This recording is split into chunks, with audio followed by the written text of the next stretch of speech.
Baik, selamat pagi, salam semua Bapak Ibu Saudara, baik yang ada di rumah, bahkan yang ada di gereja ini. Saya perlu informasikan bahwa bagi yang sehat, silahkan saja Saudara, dan kita memang belum menghimbau secara penuh untuk ibadah secara full di gereja, karena pesan dari Ketua Sinode kita supaya pelan-pelan lihat situasi dan kondisi saudara-saudara, karena kita sedang mempersiapkan segala sesuatunya untuk kelengkapan menyambut jemaat dalam ibadah. Ya, karena alat yang kita beli, termometer, masih belum datang, sudah di Pangkal Ambon. Saudara, nanti mungkin dalam minggu ini akan dikirim. Dan desinfektan juga belum kita siapkan untuk membersih gedung gereja. Baik, saudara-saudara, selamat pagi untuk kita semua, selamat beribadah dan siapkan Alkitab kita hari ini. Dan hari ini kita akan belajar karena bulan Juni adalah bulan keluarga. Minggu lalu tentang harmonisasi pelayanan keluarga, saudara, dan ada 3 hal yang harus kita ketahui. Dan hari ini berkaitan dengan mendidik anak berjiwa besar, judulnya. Mari kita buka Alkitab kita dalam kitab Yosua pasal 24 ayat 1 sampai 28. Kitab Yosua pasal 24 ayat 1 sampai 28. Nanti petugas akan membacakan ayat ini untuk kita semua. Silakan Bapak Ibu Saudara menyimak dalam Alkitab masing-masing, dan dipersilahkan di rumah untuk Bapak Ibu Saudara bersama-sama keluarga untuk membaca ayat ini secara bersama-sama. Ya, karena itu kami persilahkan untuk yang bertugas untuk membacakan untuk kita Yosua pasal 24 ayat 1 sampai 28. Kita mendengarkannya. Persilahkan. Yosua 24 ayat 1 sampai 28, demikian bunyi firman Tuhan.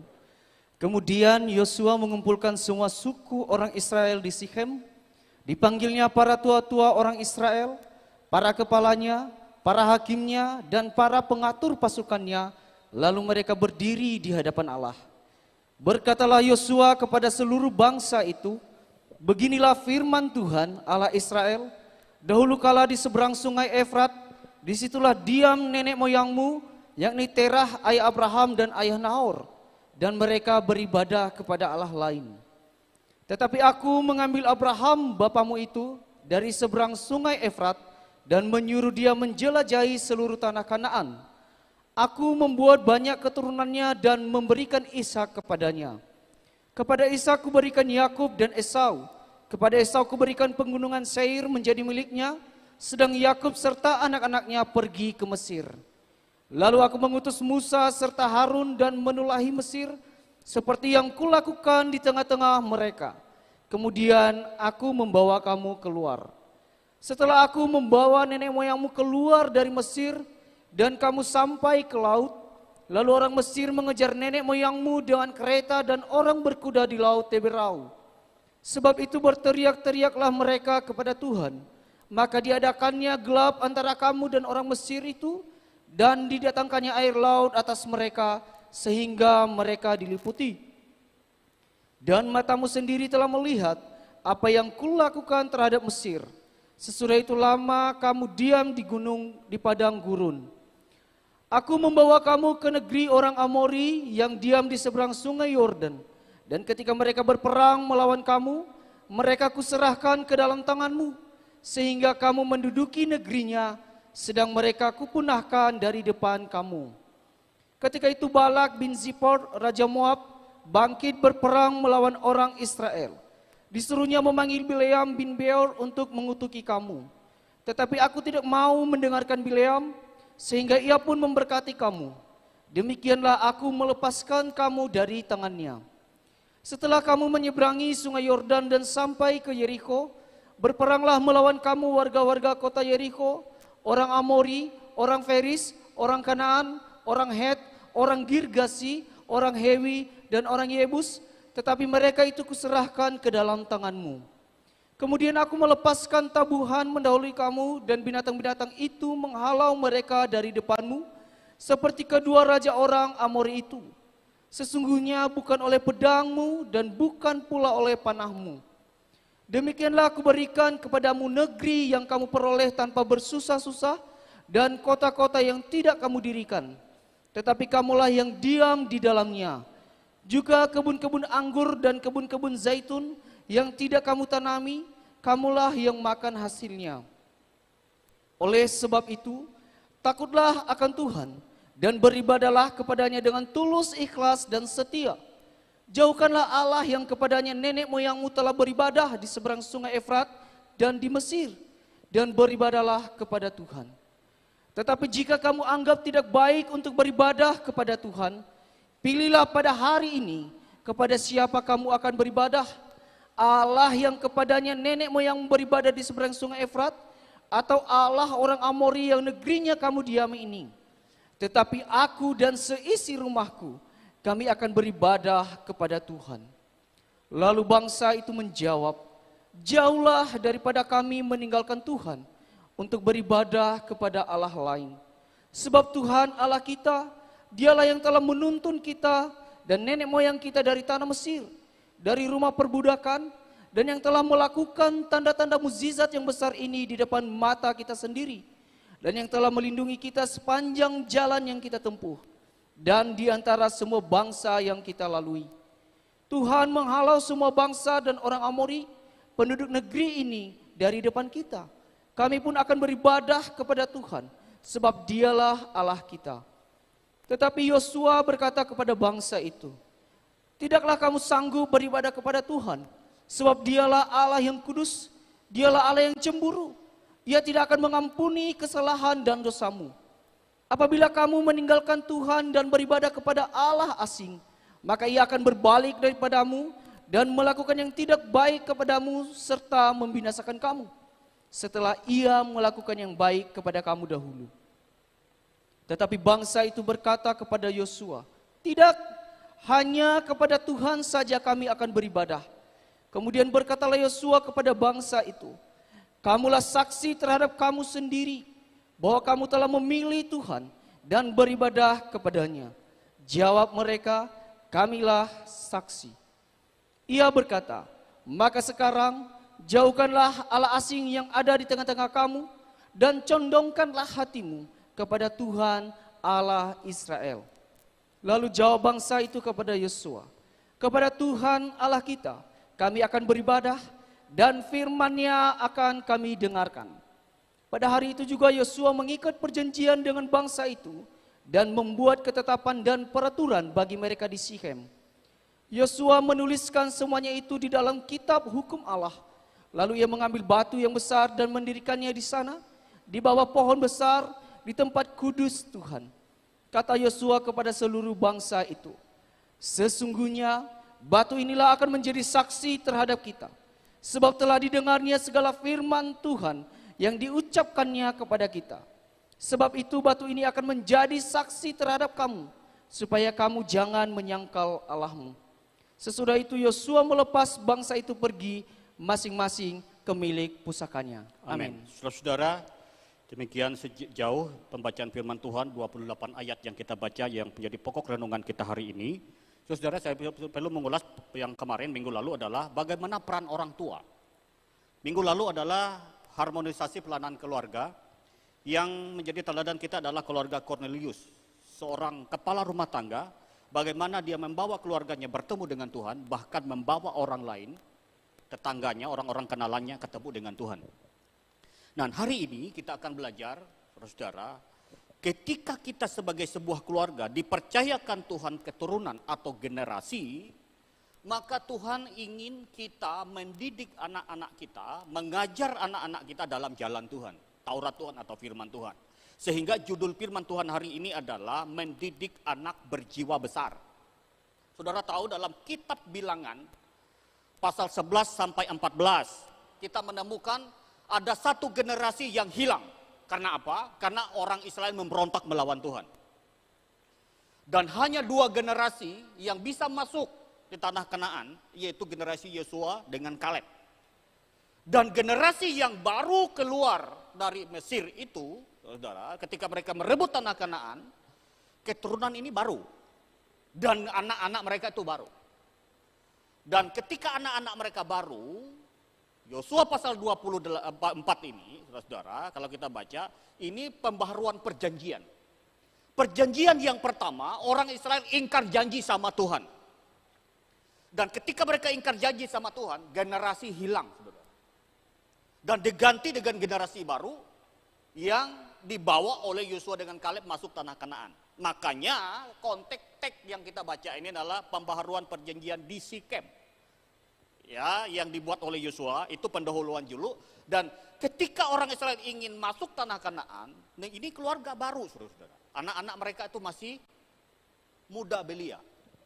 Dan perlu firman dan perlu ketetapan baru buat mereka supaya mereka tidak gagal mengikuti contoh dalam Bilangan pasal 12. 14 itu, pasal 11, 12, 13, 14.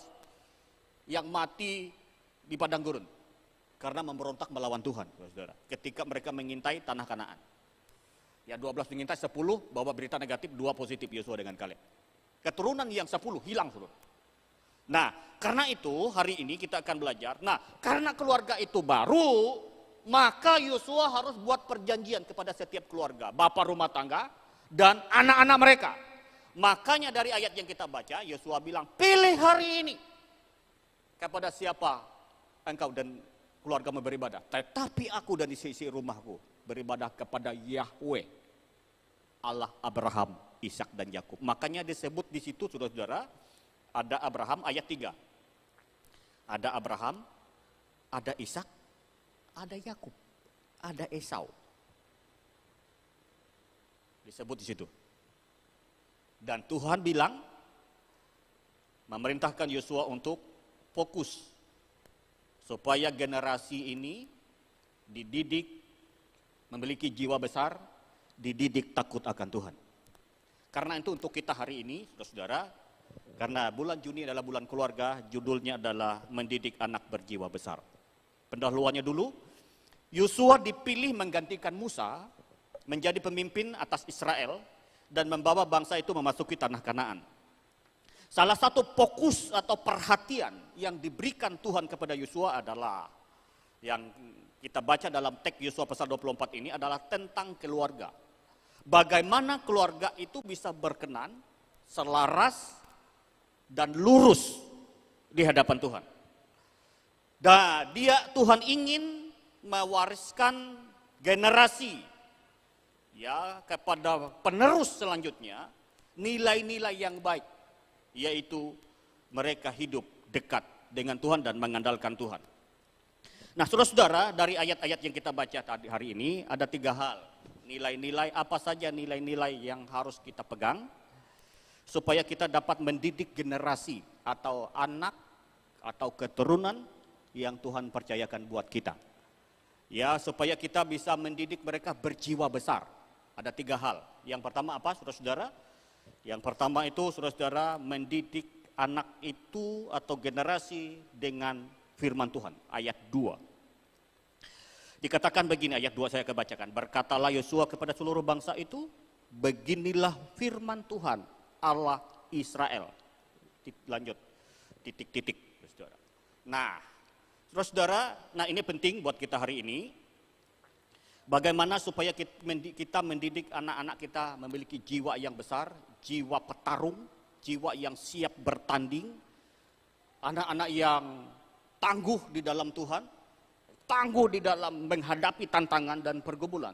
Saya ulangi lagi, saudara.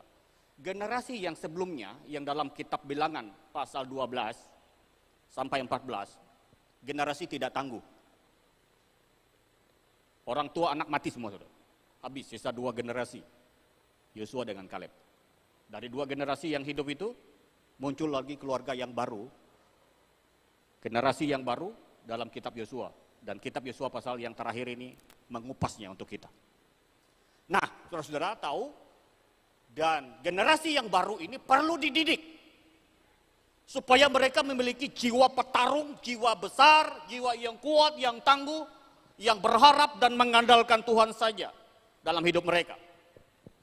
Dan caranya adalah yang Tuhan perintahkan, yang Tuhan sampaikan melalui Yosua untuk kita semua, gereja Tuhan yang ada di Tengah Bulik dan dimanapun berada yang bisa menjangkau dan bisa mendengar khotbah hari ini. Saudara, apa saja nilai-nilai yang harus kita tanam, yang harus kita kasih tahu, sampaikan buat generasi atau keturunan anak-anak yang Tuhan percayakan dalam hidup kita. Yang pertama, saudara, mendidik dengan firman Tuhan. Anak-anak kita akan menjadi generasi yang berjiwa besar. Saudara-saudara, mendidik anak-anak kita berjiwa besar, berjiwa tangguh, petarung, tahan banting. Dan terus mengandalkan Tuhan, tidak ada jalan lain, cara lain. Kita mendidiknya adalah dengan firman. Saudara-saudara, ini sangat penting buat kita. Saat Yosua mengumpulkan orang Israel, semua suku orang Israel, Yosua mengawali dengan kalimat, beginilah firman Tuhan Allah Israel. Apa yang diajarkannya kepada bangsa Israel bersumber dari firman atau Taurat Tuhan. Anak-anak kita dapat menjadi generasi yang berjiwa besar ketika mereka mengenal dan mengerti kebenaran yang bersumber dari firman Tuhan. Dan kita tahu saudara-saudara ada banyak sumber-sumber hari-hari ini yang muncul, yang sepertinya benar, tapi bukan kebenaran. Dan anak-anak kita banyak dikacaukan pola pikir mereka, pemahaman mereka akan kebenaran. Dan tidak ada lain sumber, saudara-saudara, yang dapat kita ajarkan untuk anak-anak kita adalah firman, Alkitab, yang harus kita sampaikan buat mereka. Anak-anak kita perlu mendengarkan firman Tuhan. Perlu diajar, dididik, menjadi orang yang percaya dan beriman kepada Tuhan. Kebenaran yang lain, saudara, hanya sejauh di kepala saja.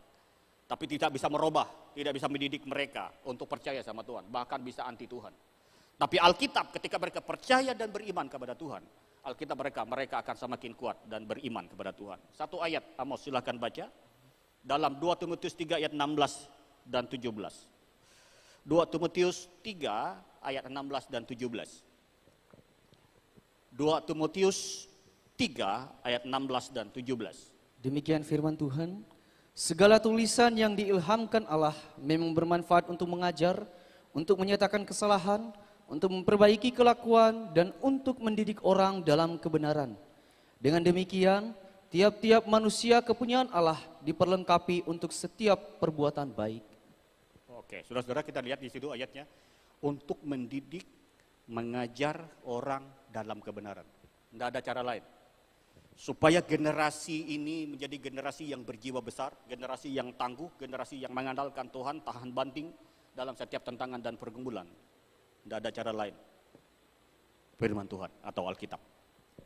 Saudara-saudara, Timotius mengingatkan kita supaya saudara dan saya sebagai orang tua mendidik anak-anak kita dengan firman Tuhan. Pertanyaannya, apakah yang Anda dan saya lakukan untuk memperkenalkan kebenaran kepada keluarga kita? Saya ulangi, saudara-saudara. Pertanyaannya yang patut menjadi renungan kita dari poin yang pertama ini. Bagaimana kita mendidik anak-anak kita dengan firman Tuhan adalah apakah yang Anda dan saya lakukan untuk memperkenalkan kebenaran Alkitab kepada keluarga kita. Gak ada cara lain. Kalau kita baca dalam kitab Ulangan pasal 6, saudara, kita harus mengajarkan, membaca firman Tuhan itu bagi mereka. Saya mendidik keluarga kami, anak-anak kami hari-hari ini, selama mungkin kurang lebih 2 bulan ini kita renungan.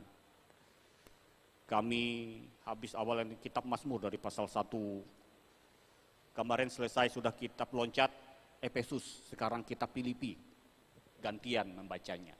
Satu perikop, satu pasal. Kami baca gantian. Dan perlu diperdengarkan firman Tuhan itu buat mereka. Dan dampaknya luar biasa, saudara, setiap hari yang ada di otak, hati adalah firman. Bukan berarti kita nggak boleh mikirkan yang lain. Tapi hati kita, pikiran kita perlu diisi oleh kebenaran. Karena itu yang akan membentuk anak-anak kita berjiwa besar, berjiwa tangguh, berjiwa yang mengasihi Tuhan. Saudara-saudara, ini yang pertama, nilai-nilai yang patut kita ajarkan buat anak-anak kita supaya mendidik anak berjiwa besar. Bagaimana keluarga kita mendidik anak-anak kita hari-hari ini? Tidak ada cara lain, saudara. Kalau anak kita tidak kita didik dengan firman, dunia yang mendidik mereka. Teknologi yang mendidik mereka, dan itu berbahaya. Tapi puji Tuhan, saudara, teknologi Tuhan bisa pakai. Hari-hari ini kita bisa nonton khotbah, mau setiap menit, setiap hari, 24 jam khotbah kita bisa dengar. Apalagi Bapak Ibu Saudara, kita juga punya YouTube, bisa diulangi lagi nonton. Bahkan di sinode gereja kita, buka sinode GBI official, itu 24 jam. Atau gbitp.net, itu 24 jam. Yang hamba-hamba Tuhan GBI yang ada di Jakarta, dimanapun berada juga, yang dikirim obahnya dikumpulkan di situ, saudara dan saya bisa nonton khotbah, mendengarkan firman Tuhan. Saudara-saudara, itu yang pertama, bagaimana kita menanamkan nilai-nilai untuk mendidik anak-anak kita berjiwa besar. Yang kedua, yang pertama tadi mendidik anak-anak kita dengan firman Tuhan. Yang kedua adalah mendidik anak kita, saudara-saudara, untuk hidup tulus dan setia beribadah. Dan ini penting, saudara. Tidak saja firman Tuhan yang kita ajarkan buat mereka, Yosua mengajarkan generasi baru yang bersama-sama dengan dia memasuki tanah Kanaan, adalah yang kedua adalah dia mengajarkan buat orang Israel. Setiap keluarga yang punya anak waktu itu, dia berkata ayat 14, saya akan bacakan buat saudara-saudara ayat 14, bunyi begini, oleh sebab itu, takutlah akan Tuhan dan beribadalah kepadanya dengan tulus, ikhlas dan setia. Jauhkanlah Allah yang kepadanya nenek moyangmu telah beribadah di seberang sungai Efrat di Mesir. Dan beribadahlah kepada Tuhan, Yahweh. Tuhan yang lain. Saudara, dan ini yang kedua. Yang perlu kita tanamkan, yang perlu kita sampaikan, yang perlu kita ajarkan buat anak-anak kita. Supaya mereka kita didik berjiwa besar. Yang pertama adalah mendidik mereka dengan firman Tuhan. Yang kedua, mendidik anak-anak kita untuk hidup tulus dan setia beribadah. Saya renungi, saudara-saudara, saya mencoba mereview ulang. Ketika saya mengikuti banyak ibadah-ibadah keluarga, mesbah keluarga, saya menemukan satu kesimpulan. Tahukah saudara-saudara, jemaat mula-mula, sebelum ada gereja, gedung gereja seperti ini, Kisah Rasul pasal 2, pasal 4. Sebelum ada gereja loh, saudara. Karena waktu itu, gereja sudah ada sinagoge namanya. Saudara, sinagoge. Orang nggak bisa kumpul seperti ini. Sejarahnya begitu. Orang Yahudi nggak bisa kumpul. Saudara ingat dalam Kisah Rasul ada yang namanya Sarambi Salomo. Saudara. Orang-orang yang Kristen yang non-Yahudi ibadah di bilik-bilik itu, ada ruang-ruangan. Di ruangan-ruangan itu nggak bisa kumpul yang ruang tertentu yang tempat orang Yahudi, nggak bisa. Tetapi yang ketika mereka kumpul dalam ibadah, mungkin hari Sabat atau di situ, mereka kumpul, diajar oleh para rasul. Tetapi ketika mereka keluar dari situ, saudara, mereka ibadah di mana? Di rumah, di keluarga masing-masing. Makanya pasal 2, Alkitab bilang, mereka kumpul, ya belajar dari ajaran rasul-rasul, membagikan berkat, berdoa, bersekutu, bahkan ada yang menjual harta benda mereka, dibagikan. Itu mulai dari rumah. Jadi rupanya COVID-19 ini, saudara, nilai positifnya apa, saudara? Memaksa kita, umat Tuhan, supaya tidak saja kita fokus ibadah di gereja, tapi bagaimana kita kembali ibadah di rumah, di keluarga, di rumah tangga. Di rumah tangga kita mulai membangun mesbah keluarga seperti jemaat mula-mula. Dan itu keluarga sangat kuat, saudara-saudara. Hadirat Tuhan, kuasa Tuhan, mujizat Tuhan terjadi di situ. Baru selesai itu baru ada gereja. Ya, disebut pengikut Tuhan. Nah, saudara-saudara, Bagaimana supaya kita bisa mendidik anak-anak kita mereka hidup tulus dan setia beribadah? Guru sekolah minggu terbatas, pendeta atau gembala saya ngajarin terbatas. Tetapi kalau di rumah kita mengajar mereka untuk hidup tulus dan setia beribadah, itu lebih gampang. Karena kita harus mendidik mereka dari kecil. Jadi dalam kandungan. Kemarin ada pertanyaan, saudara-saudara, saya ikut kalau setiap hari memang saya dengan Pak Rubin itu hanya satu kali aja bolong, ngikutin yang jam 5. Satu kali aja bolong, tapi saya enggak hadir. Bukan enggak hadir, enggak sempat karena ada kesibukan, tapi saya putar lagi malam. Mesbah keluarga. Dia bilang begini, dia tanyain orang, Pak Rubin kenapa cucunya dibawa terus di Binaya, saudara? Kan ribut, saudara. Dibawa terus di mesbah keluarga, papuk ribut. Dia bilang begini, saya mengajar anak-anak saya dulu, dia bilang kayak gini, biar ribut, tapi anak-anak itu walaupun dia kecil, tapi dia bisa dengar firman. Ya nggak ngerti loh, saudara.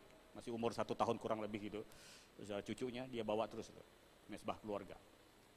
Dia bilang, karena saya ingin menanamkan anak cucu firman Tuhan, mendidik mereka untuk hidup tulus dan setia beribadah.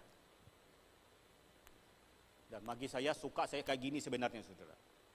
Habis sekolah minggu, anak-anak kita yang bisa duduk manis di samping papa mamahnya. Kalau sudah normal nanti ibadah, maunya saya kayak gini ibadah. Anak-anak duduk di samping papa mamahnya. Mungkin sekolah minggunya sebelumnya, ya 1 jam, mungkin jam 7 udah mulai, atau setengah jam di gedung tempat lain, mereka diajar oleh guru-gurunya, selesai itu masuk ikut kita. Maunya saya begitu kalau udah normal nanti, kayak gini, mereka bisa dengar firman.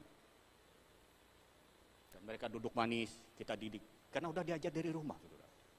Jadi, untuk anak kita, mendidik anak berjiwa besar, selain kita mendidik dengan firman, yang kedua adalah kita mendidik mereka untuk hidup tulus, ikhlas ayat dikatakan, dan setia beribadah kepada Tuhan.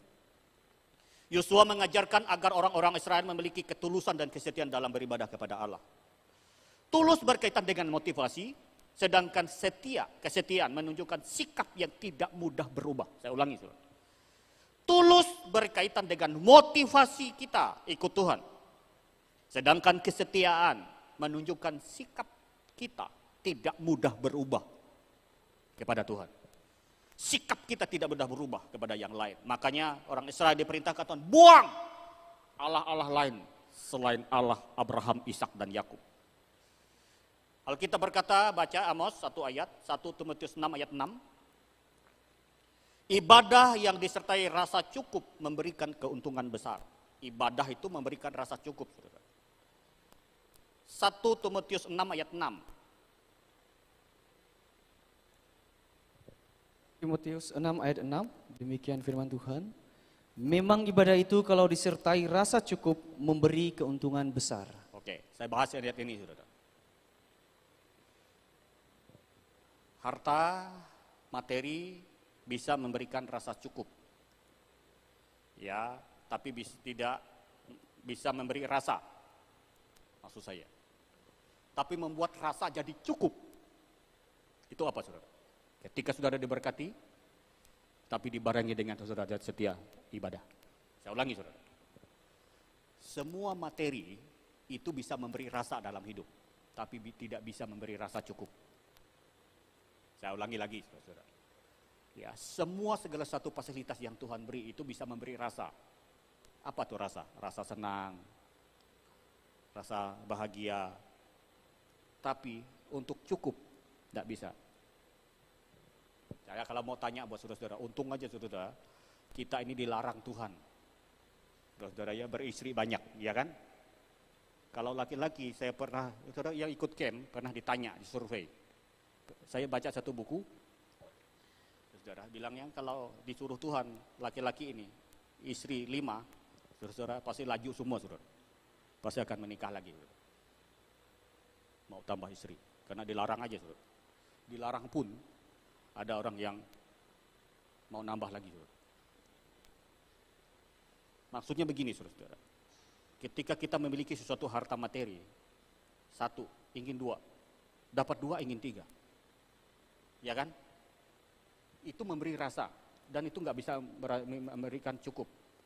Alkitab bilang supaya hidup kita lengkap dan cukup.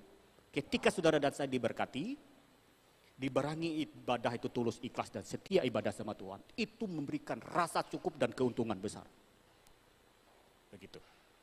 Dan itu yang harus kita tanam buat anak-anak kita.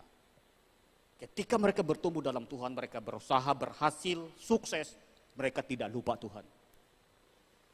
Segala materi yang Tuhan percayakan dalam hidup mereka, ditambah mereka setia beribadah sama Tuhan, itu membawa keuntungan, kecukupan yang dahsyat dalam hidup mereka. Dan membuat mereka tidak menjadi orang yang bahasanya gini, saudara. Orang yang mohon maaf, bahasanya pinjam bahasanya Gilbert, bilangnya menjadi orang yang kadang-kadang bisa serakah dalam hidupnya. Tidak berasa puas. Dan kadang-kadang kalau orang serakah, saudara, bisa-bisa orang itu kadang menghalalkan segala cara. Karena nggak berasa puas, rasa cukup. Tuhan ingin ketika kita diberkati, ibadahnya bagus, itu memberikan rasa cukup. Artinya begini, segala fasilitas apapun yang Tuhan percayakan, membuat kita ini puas. Karena dilengkapi dengan ibadah dengan Tuhan itu setia. Saudara-saudara, generasi harus kita ajarkan untuk setia beribadah sama Tuhan. Karena apa? Akan mendapatkan banyak manfaat, termasuk di dalamnya memiliki jiwa besar dalam menghadapi tantangan hidup ini. Bagaimana kebiasaan saudara dan saya yang harus kita kembangkan dalam keluarga kita? Yang pertama tadi, mendidik anak dengan firman Tuhan. Apakah yang Anda dan saya lakukan untuk memperkenalkan kebenaran kepada keluarga kita? Yang kedua, pertanyaan yang perlu kita jawab dalam hati kita masing-masing. Bagaimana kebiasaan beribadah yang kita kembangkan dalam keluarga kita?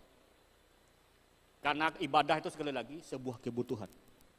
Karena manusia diciptakan adalah untuk bersekutu dengan Tuhan. Dan anak-anak kita harus kita didik untuk mereka beribadah tulus, ikhlas dengan Tuhan, dan setia beribadah sama Tuhan. Kalau ini sudah kita tanam, saudara-saudara, maka anak-anak kita akan memiliki jiwa yang besar. Yang terakhir, ayat 15. Nilai apa yang ditanam oleh Yosua kepada keluarga orang Israel waktu itu dan keluarga kita hari-hari ini. Bagaimana supaya kita mendidik anak-anak kita memiliki jiwa yang berjiwa besar. Pertama mendidik mereka dengan firman Tuhan. Yang kedua mendidik anak kita untuk hidup tulus dan setia beribadah kepada Tuhan.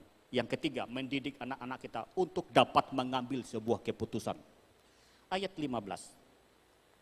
Saya akan bacakan buat saudara. Tetapi jika kamu anggap tidak baik untuk beribadah kepada Tuhan, pilihlah pada hari ini kepada siapa kamu akan beribadah.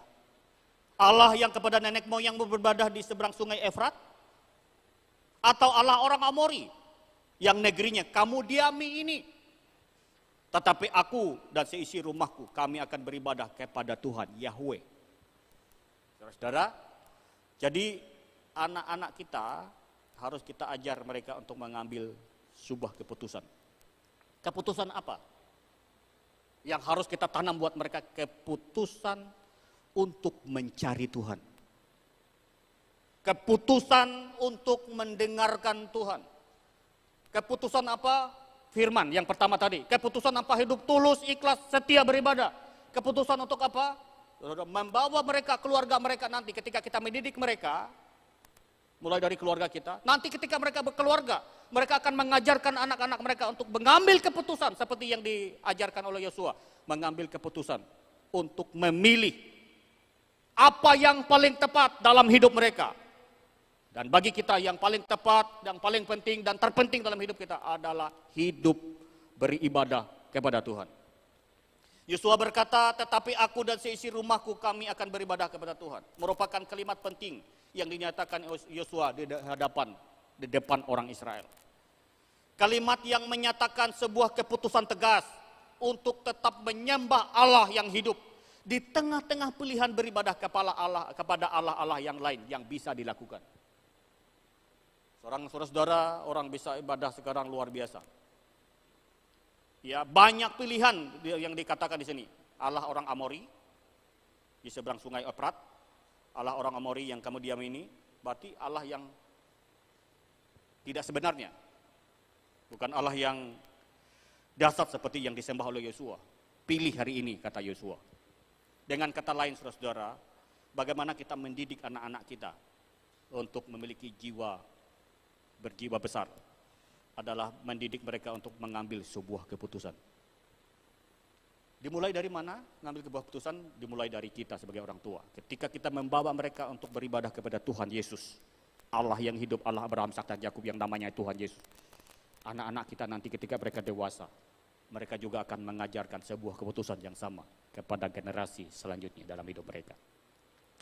Berjiwa besar dapat dimulai dari ketegasan bersikap yang diajarkan dan dilatih dalam banyak kesempatan di keluarga kita. Saudara-saudara, inilah firman Tuhan 3 hal yang ingin saya bagikan buat saudara dan saya. Bagaimana supaya kita mendidik generasi ini, generasi yang berjiwa besar, generasi yang tangguh, generasi yang mengasihi Tuhan, generasi yang taat sama firman, generasi yang hidup tulus dan setia beribadah, generasi yang dapat mengambil sebuah keputusan. Ketika mereka SMA, SMP, mereka bisa ngambil keputusan. Tidak ragu-ragu mengambil sebuah keputusan. Ketika mereka berkeluarga, ketika mereka bekerja, mereka bisa mengambil sebuah keputusan. Mereka akan cari pasangan yang sesuai dengan kehendak Tuhan, bukan maunya mereka. Saudara-saudara, ini harus dimulai dari sebuah keluarga. Karena itu sekali lagi, saudara-saudara, bulan Juni adalah bulan keluarga bagi Gereja Betel Indonesia. Karena itu saya menganjurkan saudara-saudara untuk membuka, saudara-saudara, Bangkitlah Keluarga Indonesia, judulnya ada di YouTube, saudara. Itu dia bangkit, itu dimulai Senin lalu. Silahkan diputar ulang, saudara. Silahkan saudara nonton, ya. Kadang-kadang saya sempat bagikan di grup, kadang-kadang nggak sempat, sudah dibagikan di grup. Silakan Bapak Ibu Saudara nonton. Kemarin saya yang nonton sangat diberkati adalah begini. Bagaimana melepaskan anak jadi kecanduan apa kemarin? Adiktif, dejet gitu. Wah, itu dibahas ahli psikologi, psikiater. Itu bagus sekali. Silakan Bapak Ibu Saudara nonton. Bagaimana anak-anak kita yang orang yang sudah terikat dengan teknologi ini, handphone, game. Wah, itu bagus sekali, pakar-pakarnya. Dan itu dari Gereja Betel Indonesia sebagian. Aduh, itu luar biasa, saudara. Saya nonton, aduh Tuhan. Anak-anak yang sudah kecanduan internet. Sampai tangannya gatal, sampai dia duduk aja tangannya main terus. Saudara. Wah, ini kalau generasi kita nggak didik ini bahaya. Dan gereja kita dengan sekuat tenaga, dengan berbagai tantangan yang ada, saudara, mereka terus berbagi. Bagaimana supaya keluarga-keluarga Indonesia, termasuk Gereja Betel Indonesia, anak-anak generasi diselamatkan. Saudara tahu, di tengah kekurangan sinode kita kemarin bilangnya, dilaporkan kepada saya SMS itu, sudah dari grup kami ketika kami pertemuan, lewat Zoom, dari pusat dan BPD. Saudara, ya puji Tuhan lah mungkin banyak yang diberkati di sana. Keuangan gereja kita, yang di pusat, di sinode, saudara, dari bulan lockdown itu bulan apa? Maret ya? Maret, April turun 40%. Mei 60%. Mei, Juni ini mungkin diperkirakan bisa 70% keuangan sinode. Aduh, saya pikir ini, dan setiap bulan pengeluaran sinode itu tuh, saudara-saudara, bisa 200 sampai 300 juta, saudara. Baik, saya pikir ini, Tuhan. Tapi ke sinode kita sepertinya Tuhan tolong terus, saudara-saudara. Walaupun kiriman dari daerah-daerah tertutup kebagian yang bayar, saudara. Tapi Tuhan tolong gitu, mereka bisa bagiin alat-alat APD ke seluruh rumah sakit di Indonesia. Bahkan bisa membantu seluruh gereja hamba-hamba Tuhan di seluruh Indonesia, BPD, khusus di GBI Kalimantan Tengah itu, saudara, setiap bulan sampai rasanya sampai bulan Agustus itu rata-rata dari sinode itu, dari BPD GBI Jakarta itu bisa nyumbang 40 juta untuk dikasih ke hamba-hamba Tuhan yang di desa-desa.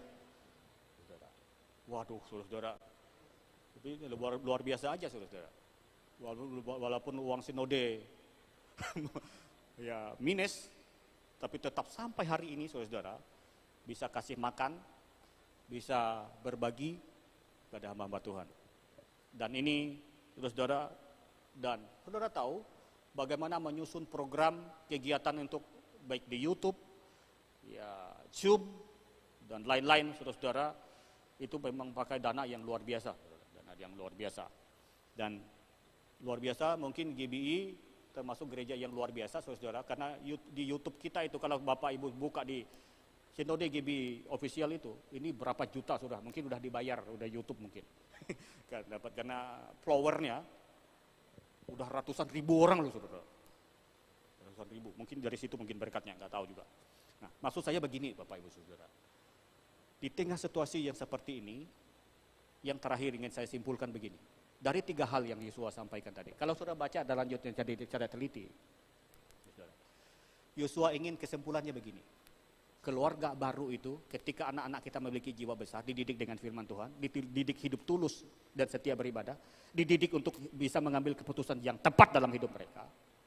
Yang terakhir saya temukan, saudara, dalam pembacaan tadi adalah bagaimana supaya keluarga yang kuat, berjiwa besar itu jadi berkat, jadi contoh bagi orang lain yang di luar. Mereka menjadi contoh dan teladan buat bangsa-bangsa yang keliling itu, yang menyembah Allah yang palsu, melihat Allah Abraham, Ishak dan Yakub itu mampu berbuat dahsyat dalam hidup kita. Kenapa, saudara? Bunyinya begini, saudara. Terakhir saya sampaikan buat saudara. Bunyinya begini.